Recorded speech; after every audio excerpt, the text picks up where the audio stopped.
Derek, let's talk about your negotiator scorecard. And number 9, influencing. How do you do that?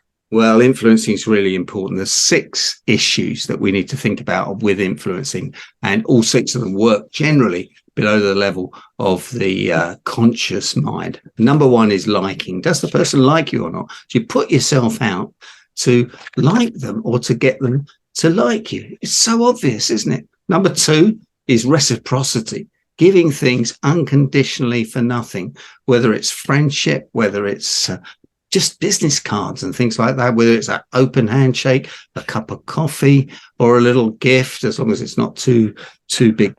Number 3 is authority. Do you look the part, sound the part, somebody that can deliver this deal? Number 4 is social proof. What do other people say about you? What do your testimonials say? What does your company pitch document say about the construction, the deals that you've done before? Number 5 is scarcity.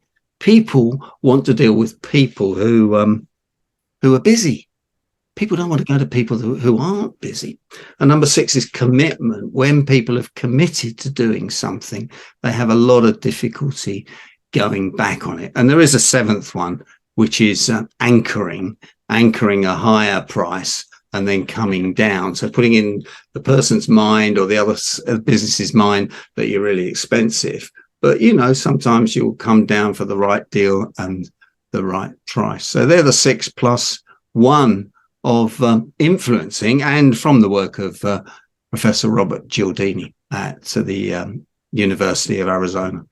Yes, he has a brilliant book. We've all read it, those of us who are interested in any kind of professional arena.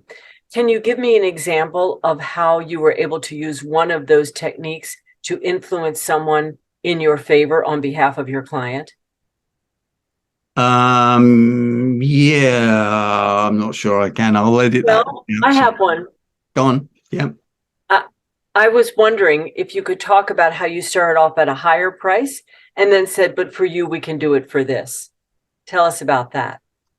So if you say, let's talk about our speaking business, because it doesn't really matter what it is. But if you say, well, my normal price is £10,000 or $10,000.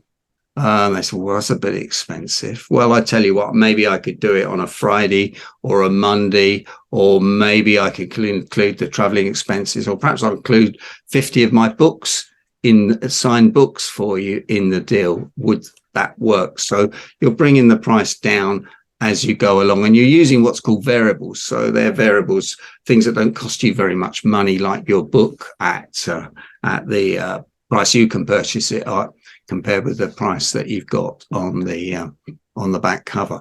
So there's all sorts of ways you can do that, but you have to come down with integrity. But what's wrong with that? You can do that. So that's a great way to think about influencing, that you don't always have to be rigid in your approach. Oh, absolutely. Flexibility is really important.